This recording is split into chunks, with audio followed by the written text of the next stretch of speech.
La Constitución de 1812 se publicó hasta 3 veces en España: 1812, 1820 y 1836. Se convirtió en el hito democrático en la primera mitad del siglo XIX.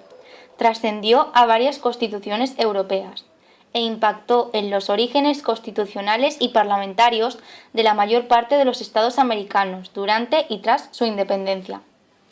La Constitución de Cádiz de 1812 provocó limitar el poder monarca, la abolición del feudalismo, la igualdad entre peninsulares y americanos y finalizó la Inquisición.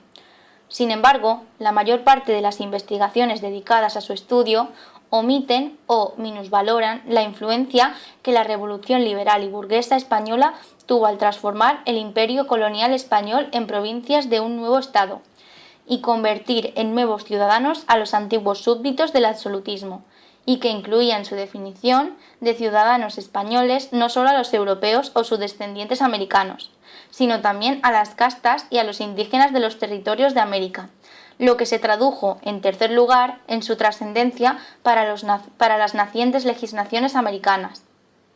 Las Cortes abrieron sus puertas el 24 de septiembre de 1810, en el Teatro de la Isla de León, para posteriormente trasladarse al Oratorio de San Felipe Neri, en la ciudad de Cádiz.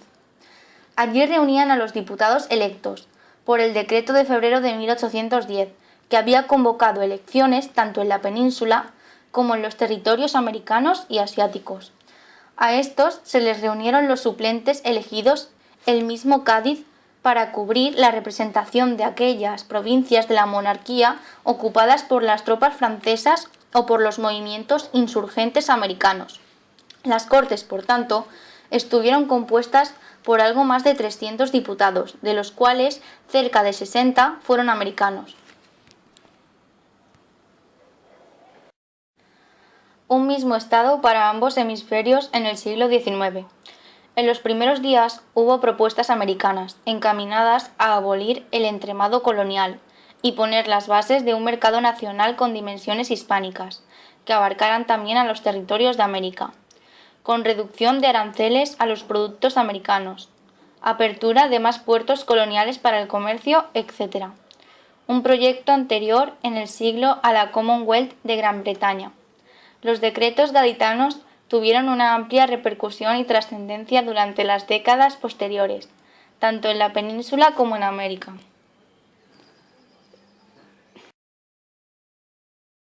La Constitución fue jurada en América, y su legado es notorio en la mayor parte de las repúblicas, que se independizaron entre 1820 y 1830, y no solo porque les sirvió como modelo constitucional, sino también porque esta Constitución estaba pensada, ideada y redactada para representantes americanos, como un proyecto global hispánico y revolucionario.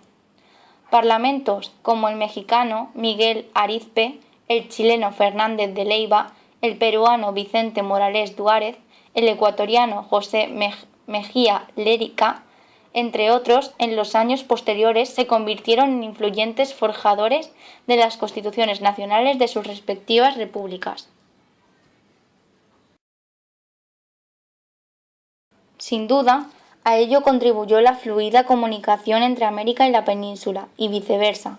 Cartas privadas, decretos, diarios, periódicos, el propio diario de sesiones de Cortes, panfletos, hojas volantes, correspondencia mercantil, literatura, obras de teatro, canciones patrióticas, etc., que a bordo de navíos españoles, ingleses o neutrales informaban sobre los acontecimientos ocurridos en uno u otro continente.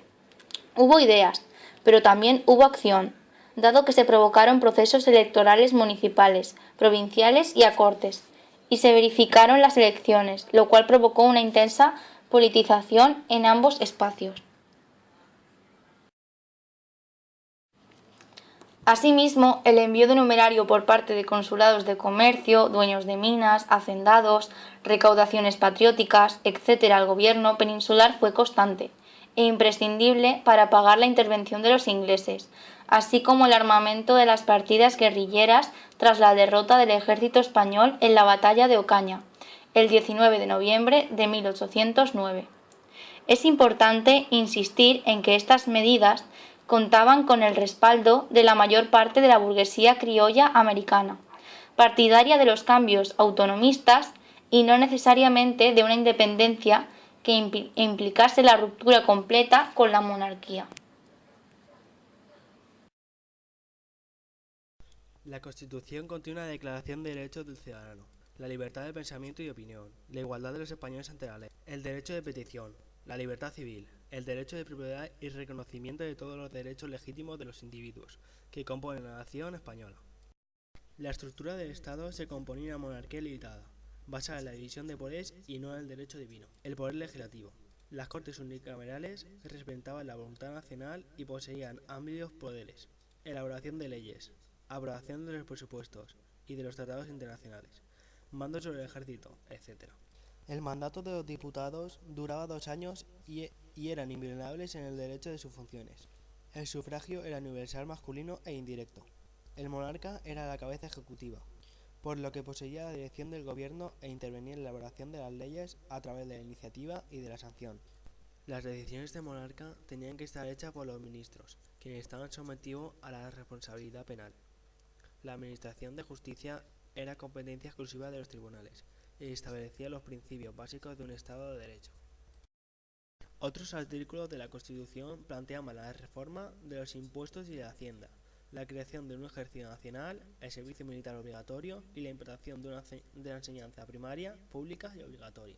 Asimismo, el territorio se dividía en provincias, para cuyo gobierno interior se creaban las diputaciones provinciales. Se establecía la formación de ayuntamientos con cargos electivos para el gobierno de los pueblos y se creaba la milicia nacional, a nivel local y provincial. El texto constitucional plasmaba también el compromiso existente entre los sectores de la burguesía liberal y absolutista, al afirmar la confesionalidad católica del Estado. La acción legislativa en las Cortes. Además del texto constitucional, las Cortes de Cádiz aprobaron una serie de leyes y decretos destinados a eliminar el antiguo régimen y a ordenar el Estado como un régimen liberal. Así, procedían a la supresión de los señoríos jurisdiccionales, distinguiéndolos de los territoriales, que pasaban a ser propiedad privada de los señores. Esta apuntaba hacia un tipo de reforma agraria que liquidaba el régimen señorial, pero que transformaba a los antiguos señores, y no a los campesinos, en propietarios de las tierras. También se decretó la eliminación de mayorazgos y la desamortización, con el objetivo de obtener capitales para amortizar la deuda pública. Se votó la abolición de la Inquisición, con una fuerte oposición de los absolutistas y del clero, y la libertad de la imprenta. Finalmente, cabe señalar la libertad del trabajo, la anulación de los gremios y la unificación del mercado. Este primer liberalismo marcó las líneas básicas de lo que debe ser la modernización de España. La revolución iniciada en Cádiz suscitó la contrarrevolución fernandina. El 4 de mayo de 1814, el recién restaurado rey Fernando VII decretó la disolución de las Cortes. El día 10, el general Leguía tomó Madrid, militarmente proclamando a Fernando como rey absoluto. Previamente se había gestado todo un clima de bienvenida popular. Fernando VII se opone a los decretos y a la constitución de las Cortes de Cádiz, porque significan el paso de un Estado absolutista a uno constitucional. Es obvio, pero también hay que subrayarlo con énfasis, porque tras los decretos de igualdad de derechos y de representación, tras una constitución para ambos hemisferios, y tras decretar la constitución de un Estado nacional en el cual los territorios americanos se integraban como provincias, la corona perdía no solo su privilegio absoluto sobre el resto de individuos, sino las rentas de todo el continente americano que pasaban directamente a poder del aparato administrativo estatal y no del monarca.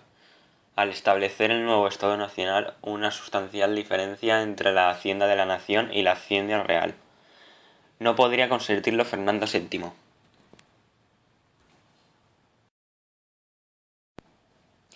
Por otra parte, la representación política y la igualdad de derechos de los americanos se tradujo en una reivindicación de soberanía que colisionaba con la nacional, al estar esta concebida por los liberales peninsulares como única, central y soberana. El conflicto se estableció no solo entre un rey absoluto y la soberanía nacional y sus instituciones y representantes, sino también en una concepción centralista del Estado, basada en el Gobierno de Madrid, y una descentralizada. Nada nuevo en el universo de las revoluciones burguesas podría incluirse, pero la cuestión es que no era estrictamente solo una revolución española, si se precisan no solo la nacionalidad, sino también los territorios del Estado en cuestión. Hasta la década de 1820, la mayor parte del criollismo era autonomista, no independentista.